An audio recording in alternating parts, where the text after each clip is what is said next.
Very good morning to all of you, my dear. And yes, we are going to start with the chapter called as a transport in plants, also termed as plant water relation. तो याद रखना.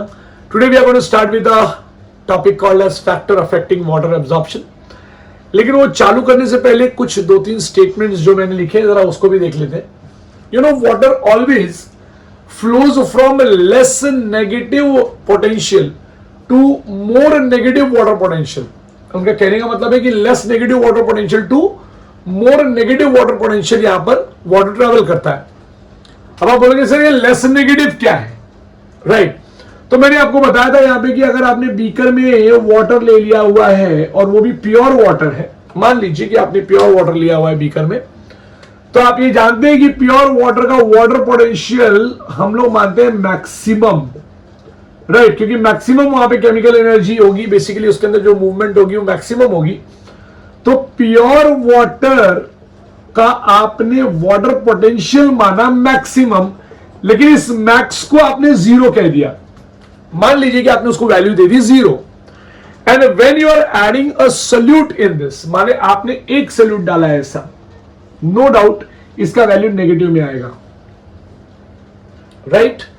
आप दो चार solute और डाल देते हैं यहां पे तो ये और ज्यादा नेगेटिव हो जाएगा. तो मैं कहूंगा कि ये भाई ये मोर नेगेटिव वैल्यू की तरफ जा रहा है, तो मैं लिखूंगा कि मोर नेगेटिव वाटर पोटेंशियल हो गया यहां पे. ये बहुत ही इंपॉर्टेंट पॉइंट, बहुत ही इंपॉर्टेंट फैक्ट. आप सोचिए कि बात कहां से कहां पहुंच गई. तो वो मैक्सिमम जो था वो जीरो था, आपने एक सॉल्यूट डाला तो it was something called as, मैं कहूंगा कि लेस, ठीक है, लेस नेगेटिव वाटर पोटेंशियल हो गया क्योंकि आपने एक सॉल्यूट डाल दिया. मान लीजिए मैंने ऐसा एक थॉट रख लिया अपने दिमाग में, फिर आप थोड़ा और सॉल्यूट उसके अंदर डालते हैं तो वो हो जाता है मोर नेगेटिव वाटर पोटेंशियल. अब अगर आप देखेंगे तो वाटर पोटेंशियल इसका ज्यादा है और इसका हो गया कम. मतलब अब इन दोनों को कंपैरिजन करेंगे तो मैं बात कर रहा हूं. So less negative water potential में पानी ज्यादा है या पानी का काइनेटिक एनर्जी या पानी का केमिकल एनर्जी ज्यादा है as compare to more negative water potential, क्योंकि मोर नेगेटिव वाटर पोटेंशियल में सोल्यूट ज्यादा होगा as compare to the upper solution. बात याद रखना अगर मैं कंपेयर करने की बात करूं तो. So water always travels from less negative water potential to the more negative water potential, जिसको आप हमेशा याद रखना कि less negative water potential is termed as what, is termed as high water potential, and more negative water potential is termed as what, low water potential. Low water potential मेरे बच्चों please आप इसको याद रखना. अब यहां पर जब हम लोग इस चीज की बात करते हैं तो आपको पता होगा कि difference between the water potential of the adjacent sales decides the movement of water through plasmodesmata across the cell, and that is the thing which happens in a phloem tissue. आपको पता होगा यहाँ पे एक फ्लोएम पैरेन्काइमा रख लीजिए, दूसरा एक और फ्लोएम पैरेन्काइमा रख लीजिए, मान लीजिए या कोई भी आप सेल रख लीजिए, यहाँ पे होगा समथिंग कॉल्ड एज प्लाज्मोडेस्माटा. तो आप ये बात जानते हैं कि ये वाटर पोटेंशियल, अगर इसमें समझ लीजिए मान लीजिए वाटर पोटेंशियल ज्यादा है और इसमें वाटर पोटेंशियल कम है, तो water will flow from A to B. So movement होगा ए टू बी. हाँ, मैं ये कह सकता हूं कि यहां वाटर पोटेंशियल ज्यादा है तो मैं कहूंगा कि it is something called as, ध्यान से सुनना, it is something called as what, less negative potential and less negative water potential. इसको कहूंगा मोर नेगेटिव वाटर पोटेंशियल. हम लोग और ज्यादा डिस्कस करेंगे इसको, लेकिन हो सके तो बार बार वीडियो को रिवर्स करके थोड़ा इसको सुनेंगे आप, ताकि आपको पता चले कि क्या डिस्कशन हो रहा है. And it occurs through the plasmodesmata. So what is plasmodesmata, कोई पूछेगा तो उसको कहिए कि plasmodesmata is a cytoplasmic bridge between the plant cells. Okay, so the next what we are going to start is something called as factor affecting water absorption. So पहला पॉइंट क्या होता है मेरे बच्चे, factor dealing with something called as water absorption या factor affecting water absorption में पहला पॉइंट होगा presence of capillary water is very much essential. तो मैं लिखना चाहूंगा कि भाई यहां पे कैपिलरी वाटर होना बहुत ही ज्यादा जरूरी है. सो कैपिलरी वाटर का होना is very much what, essential. So presence of capillary water is very much essential.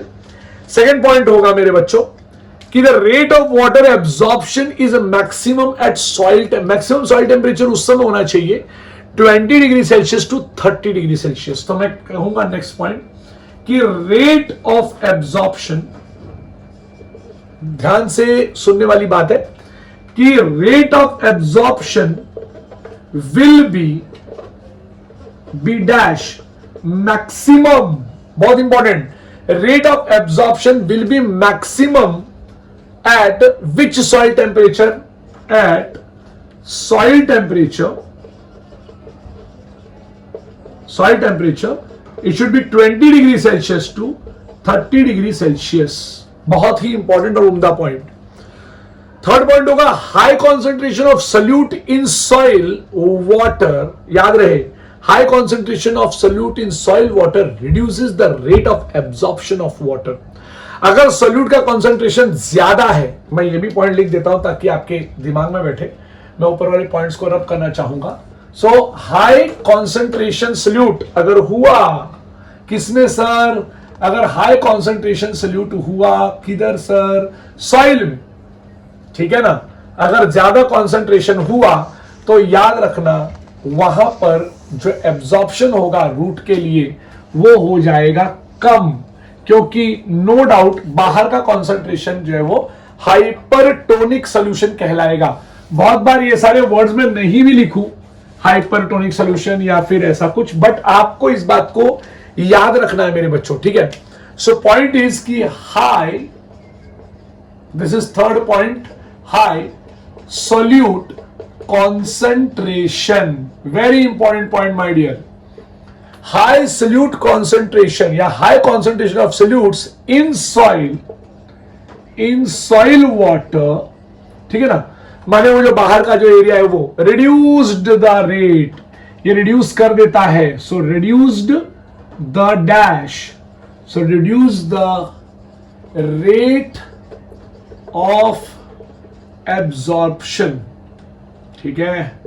ये पॉइंट आप याद रखेंगे। ज्यादा सॉलिड कॉन्सेंट्रेशन होगा तो ये एब्जॉर्प्शन को क्या कर देगा? कम कर देगा। एक और इंपॉर्टेंट पॉइंट है कि अगर सॉइल एरेटेड नहीं है, so poor aerated soil, please याद रहे, poor aerated soil shows poor absorption rate. So poor aerated soil shows poor absorption rate. ये पॉइंट आप याद रखेंगे। और एक खास बात मुझे पता चली कि अगर ट्रांसपीरेशन इंक्रीज हो गया, सो ट्रांसपीरेशन अगर एक्सेलरेट हुआ, ठीक है, प्लीज याद रखना, अगर ट्रांसपीरेशन इंक्रीज होता है so it also increases the rate of absorption. So if transpiration increases it will increase the rate of what? Absorption. ये पॉइंट आपको याद रखना है कि it will increase the rate of what? Absorption in irrigated soil. ये भी point बहुत इंपॉर्टेंट है, it should be irrigated soil my dear, ठीक है। सो मैं 1 मिनट के लिए हटता हूं, आप क्या करेंगे? आप इसको पूरा लिख लेंगे।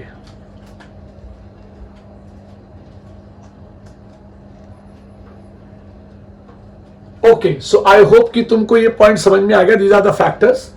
अब उन्होंने वापस थोड़ा प्लाज्मोलाइसिस के बारे में बोला है, जो मैंने पहले ही प्लाज्मोलाइसिस के बारे में आपको पूरा एक्सप्लेन तो कर दिया है, लेकिन एक बार जो है वो बुक के स्टाइल से भी थोड़ा सा प्लाज्मोलाइसिस, ज्यादा टाइम नहीं लूंगा आपका, 2 मिनट लूंगा and then I will jump to the next topic. But what do you mean by plasmolysis? It is a shrinkage of a protoplasm. बहुत इंपॉर्टेंट पॉइंट है। So it's a shrinkage. किस चीज का shrinkage होगा? It is a shrinkage of a protoplasm, ठीक है ना। Due to dash, तो due to exosmosis, one of the best thing which I had seen and I had studied in my student life. So exosmosis in a living cell, ये बहुत important point होता है कि लिखने का तरीका ही देखिए कैसा है। एक्सोऑस्मोसिस, हाँ, ये कुछ जगह पे आपके बुक में ऐसा लिखा हुआ है और कुछ जगह पे डायरेक्टली लिखा हुआ है, बट हम ऐसे लिखेंगे। सो exosmosis in a living cell, बहुत ही इंपॉर्टेंट वर्ड कि एक्सोऑस्मोसिस इन अ लिविंग सेल क्या होता है।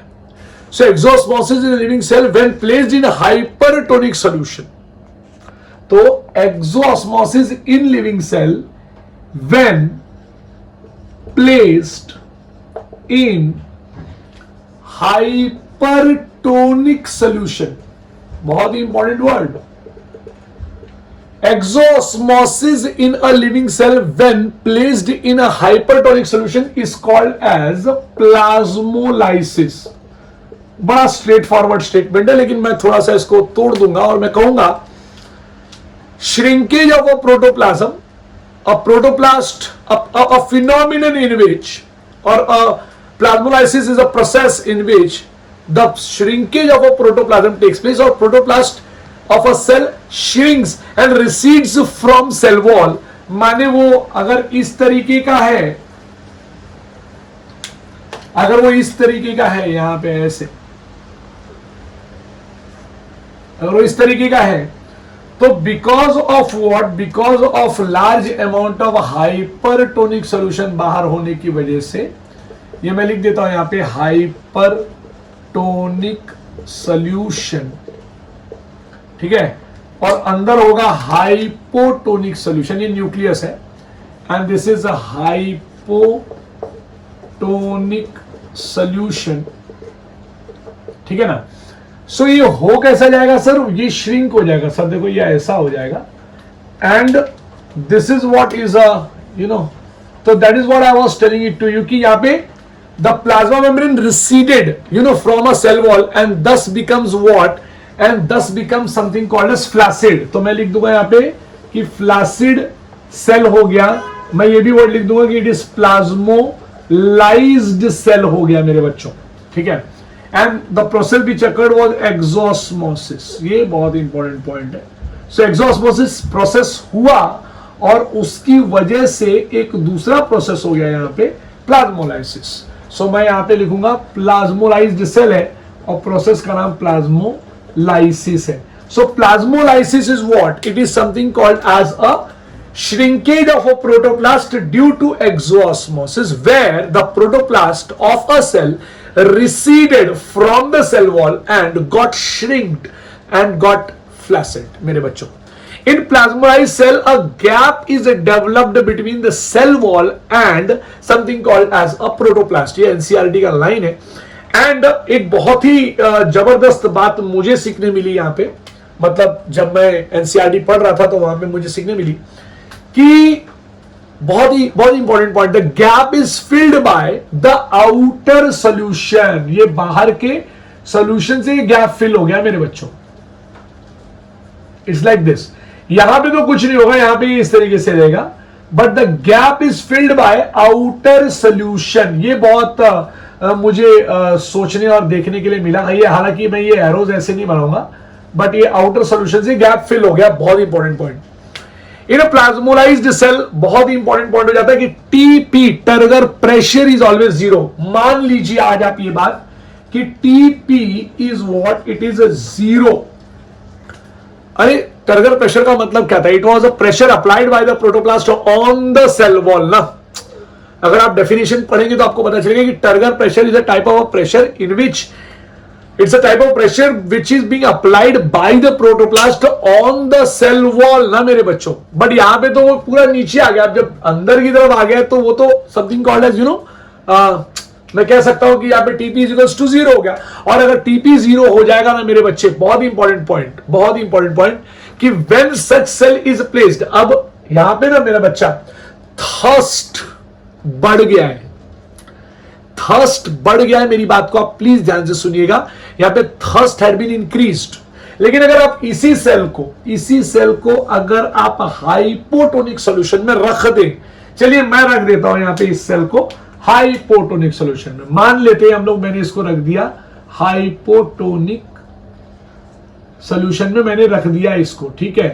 तो जब मैं हाइपोटोनिक सॉल्यूशन में रखूंगा ना मेरे बच्चों, तो इसका क्या होगा, मैं तो कहूंगा कि वापस ऐसा स्वेल हो जाएगा, और स्वेल हो जाएगा तो ये वापस का टर्गर प्रेशर क्या हो जाएगा, बढ़ जाएगा मेरे बच्चों, राइट।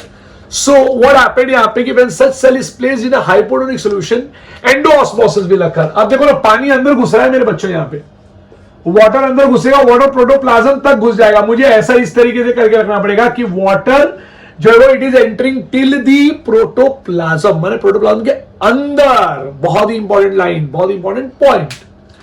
सो जब आप ऐसे करोगे तो this will make a cell turgid. मैं कहूंगा कि यहां का जो सेल है ना भाई वो टर्जिड हो गया, ठीक है, वो टर्जिड हो गया। सर यहां पे हुआ क्या, यहां पे हो गया एंडोऑस्मोसिस, ये भी मुझे लगना पड़ेगा। और मैं यहां पे बोलूंगा कि ये प्लाज्मोलाइज्ड सेल के साथ हो गया एक बड़ा कांड जिसका नाम है डी प्लाज्मोलाइसिस। बहुत ही इंपॉर्टेंट पॉइंट और लाइन, यहां पे हो गया डी प्लाज्मोलाइसिस मेरे बच्चों। और फुल्ली टर्जिड सेल में ना मेरे बच्चों, मैं आपको अब भी बता रहा हूं, ध्यान से सुनना, टीपी टर्गर प्रेशर हो जाता है मैक्सिमम, और इसकी वजह से अब ये पानी लेगा नहीं। तो पानी नहीं लेगा उसके लिए एक डेफिनेशन था osmotic pressure. Osmotic pressure is a type of a pressure applied by the solution in order to prevent the entry of what? इतना पानी हो गया है कि अब वो बाहर का सॉल्वेंट लेगा नहीं। So TP here is equal to OP and hence क्या हो गया? DPD will always be dash. DPD will be dash. तो यहां पे DPD हो गया जीरो मेरे बच्चों। यहां पे डीपीडी क्या हो गया मेरे बच्चों? जीरो। अब इसके बाद का जो नेक्स्ट टॉपिक हम लोग शुरू करेंगे मेरे बच्चों, it is a path of a water across the root, that is from epidermis बोलूंगा तो एनसीईआरटी पकड़ना पड़ेगा, एपिब्लेमा बोलूंगा तो स्टेट का बुक में, तो एपिब्लेमा अप टू जाइलम। अभी पूरा रूट है ऐसा सर्कल में, पहला layer epiblema basically root hair वाला, एपिब्लेमा से अंदर जाइलम तक कैसे पानी आता है इन द स्टीला रीजन, ये मैं आपको अभी एक्सप्लेन करने वाला हूं my dear. So yes, now what we are going to start is something called as path of a water across the root my dear. तो नाउ दिस इज, आप देख सकते हैं it's a section of a root. जैसे for example अगर मैं यहां पे रूट बनाऊं इस तरीके से, तो मैं एक सेक्शन काटूंगा। मैं जब सेक्शन काटूंगा तो मुझे यहां से जो सर्कल मिलेगा, ये सर्कल कुछ ऐसा सेक्शन दिखेगा, और मैं आपको फिलहाल इस समय यहां से ऐसा सेक्शन दिखा रहा हूं, इतना। So this part is here, ठीक है, तो ये इस तरीके से, और ये पूरा अंदर की तरफ जा रहा है section. Now what I want to see right now, पहले थोड़ा सा एनाटॉमी ऑफ रूट बता देता हूं ताकि आपको एकदम अच्छे से पता चल जाए। The first layer is epiblema according to state का book, according to NCERT it is epidermis. Next layer is from here to here is something called as a cortex. ये रेड कलर की जो लाइन आप देख रहे हैं यहाँ पर, it is something called as endodermis. मैंने नीचे लिखा हुआ है बट थोड़ा ऊपर भी लिख देता हूँ ताकि आपको समझ में आए। Then there is a layer called ना तेरी साइकिल ना मेरी cycle, it is pericycle. Phloem यहाँ पर है और जाइलम से कॉन्टैक्ट में पेरिसाइकिल प्रेजेंट है यहाँ पे। Now the point is what you know that my dear, the point is कि how the water moves. So basically water is absorbed by the root hair cells through imbibition. जो सबसे पहला process होता है ना मेरे बच्चे कि वाटर को अंदर यहां पर जाना है, the first process here is something called as what? Imbibition. ये पॉइंट बहुत ही ज्यादा इंपॉर्टेंट है। So it is imbibition. पहला पॉइंट होगा imbibition, फूल जाना। So the root hairs ना they will absorb water and they will they will swell my dear. एक बार imbibition हो गया, then what start is something called as diffusion and there is something called as osmosis. ठीक है, तो ये sequentially होते रहता है मेरे बच्चे। As a result the cell becomes turgid. अब आप भी जानते हैं कि अगर पानी अंदर की तरफ आ जाएगा, मैं कुछ यहां पर बनाता हूं डायग्राम ताकि आपको समझे, उधर डिस्टर्ब नहीं करूंगा। सो यहाँ पे there is something called as a cell wall, इस तरीके से ये सेल वॉल का पार्ट, और ये रूट हेयर है यहाँ पे, ये एपिब्लेमल सेल्स है। तो पानी यहाँ पे फुल हो गया इस तरीके से। अब आप भी जानते हैं कि पानी अगर ज्यादा हो गया तो turgor pressure will high, turgidity will high, osmotic pressure will be high. High है ना मेरे बच्चों। Not only that, DPD will be less क्या, खत्म ही हो जाएगा डीपीडी। हाई है ना मेरे बच्चों। तो डीपीडी का वैल्यू क्या हो गया? डिक्रीज हो गया मेरे बच्चों। और जैसे ही डीपीडी का वैल्यू डिक्रीज हुआ है तो आप इमेजिन कर सकते हैं यहां डीपीडी डिक्रीज हो गया, लेकिन ये वाले सेल में यहां पे डीपीडी जो है वो ज्यादा है, माने प्यास ज्यादा है, ठीक है ना। So what happens, the water starts moving from high water potential to the low water potential. ये भी आपको याद रखना है।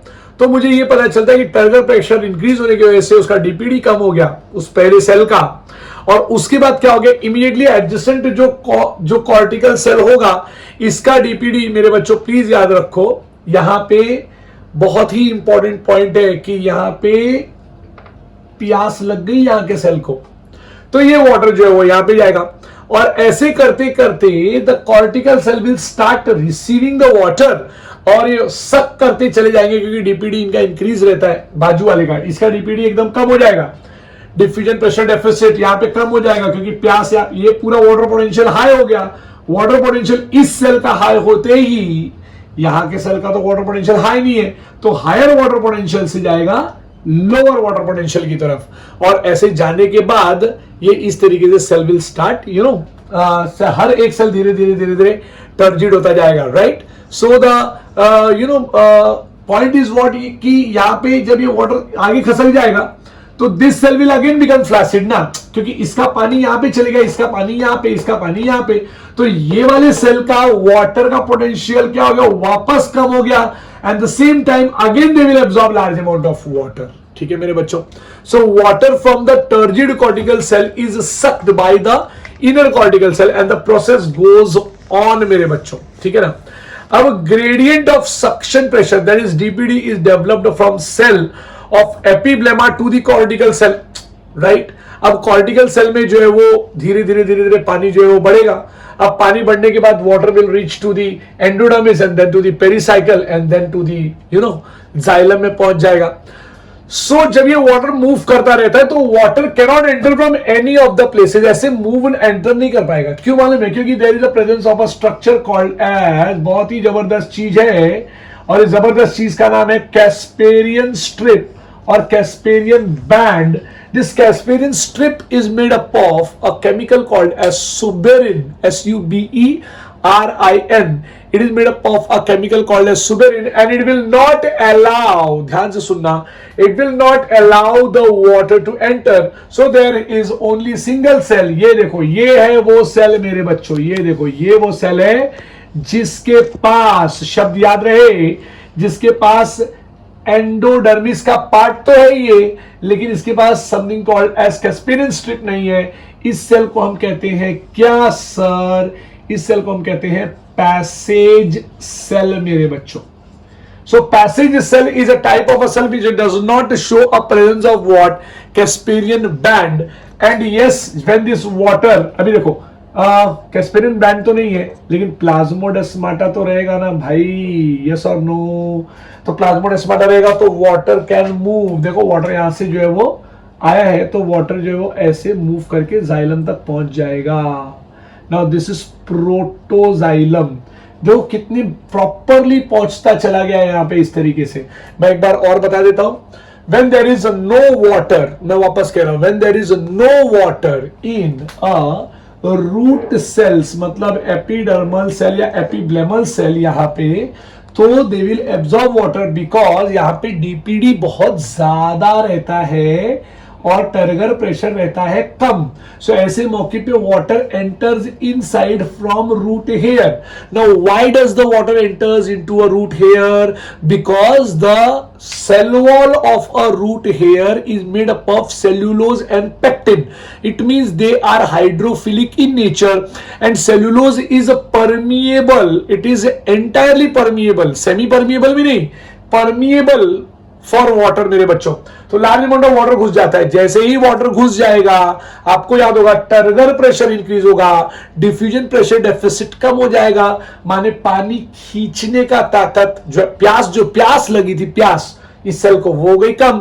अब ये टर्जिडिटी इसका इंक्रीज हो गया, लेकिन इसका टर्जिडिटी इंक्रीज नहीं है, तो ये वाटर हायर वाटर पोटेंशियल से जाएगा लोअर वाटर पोटेंशियल पे। आपको इस बात का याद रखना है। सो ये LWP लिखा है मैंने, लोअर वाटर पोटेंशियल, थोड़ा बड़ा लिख देता हूं, राइट। तो नाउ इट हैड मूव्ड, अब यहां का भी टर्गर प्रेशर हो जाएगा क्या? इंक्रीज। ऐसे ही करते करते करते करते यहां तक जाएंगे, लेकिन जब ये यहां तक पहुंचेंगे, जितना पानी वहां पे जाएगा, यहां पे इसका वाटर पोटेंशियल क्या होता जाएगा?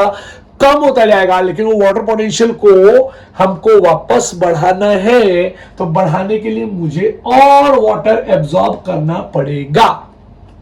That is what is a point which is being given here my dear. And ऐसा करते करते it will reach to protoxylem, and protoxylem पे गया तो इट विल मूव अप, क्योंकि दिस सेक्शन में आप देख रहे हैं ये ऐसा यहां से यहां तक वाटर गया, then it will move up. That is what is a point.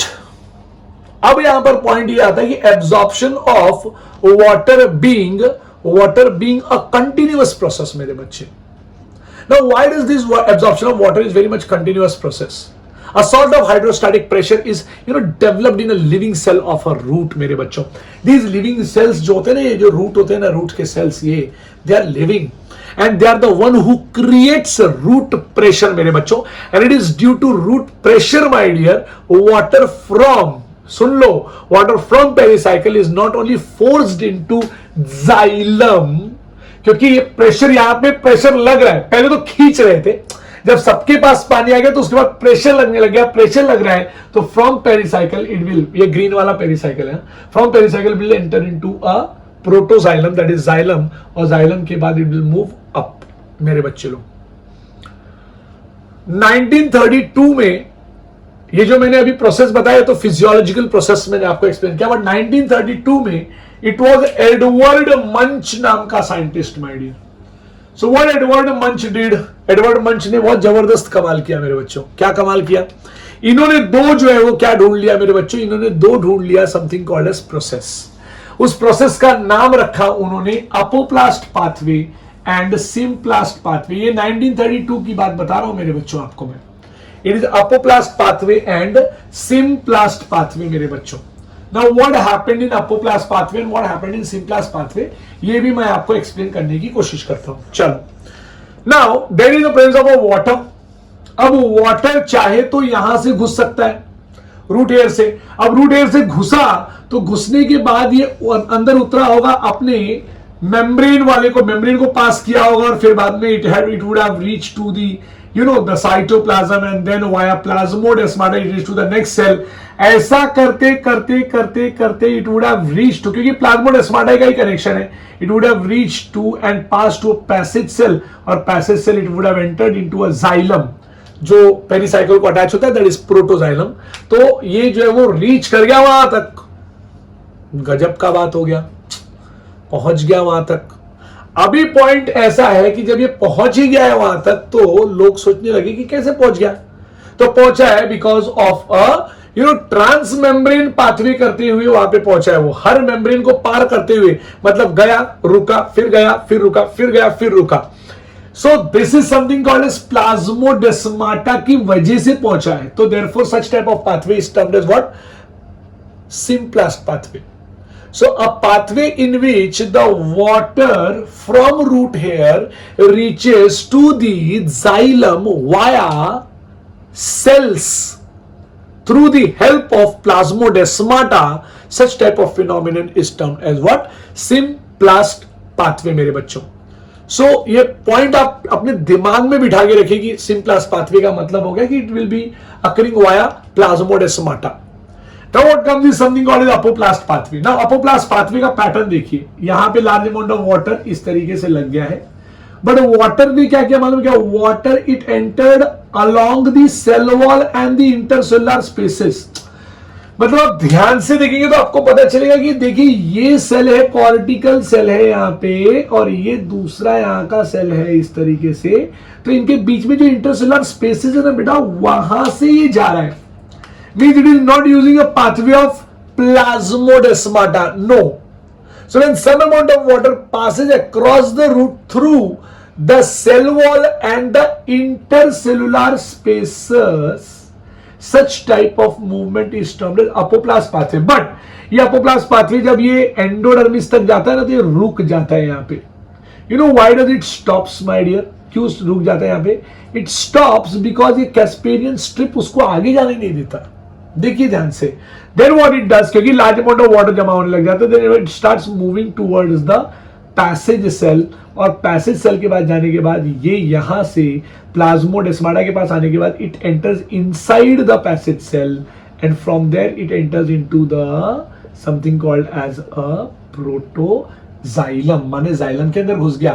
तो आप ध्यान से देखेंगे तो आपको पता चलेगा कि दुनिया में कैसा भी मूवमेंट हो, अपोप्लास्ट मूवमेंट हो, सिम्प्लास्ट मूवमेंट हो, लेकिन लास्ट का जो मूवमेंट, एंडोडर्मिस के बाद का जो मूवमेंट होता है, वो मूवमेंट अपोप्लास्ट नहीं होता। वो मूवमेंट अकर होता है something called as symplast. So every apoplast pathway finally has to enter via symplast मेरे बच्चों, ठीक है ना। Apoplast pathway is a type of a phenomenon which is non-living pathway, my dear, and it provides a route towards the vascular stele through free space and cell walls, my dear, right? Epidermis और cortex को पार, epidermis मतलब एपिप्लेम, हाँ याद रखना, cortex को पार करते हुए। So additional apoplastic route you know that allows the direct access to the xylem and phloem in along to the margin, शब्द याद रहे मेरे बच्चों, मार्जिन ऑफ सेकेंडरी रूट। आप भी जानते हैं मेरे बच्चों, secondary root develops from pericycle, a cell layer just inside the endodermis. ये देखो हरा वाला है ना, आप यकीन नहीं मानेंगे, the branches of the roots ना, they are formed from pericycle मेरे बच्चों। So the endodermis is characterised by what? It is characterised by a Casparian strip, a suberized layer मेरे बच्चों। ये कैस्पेरियन स्ट्रिप है, सुबेराइज्ड लेयर होता है, that forces all the water to move in dash order, simplast order, and finally they enter into the vascular system मेरे बच्चों। vascular system में ये एंटर करते हैं मेरे बच्चों। आपको याद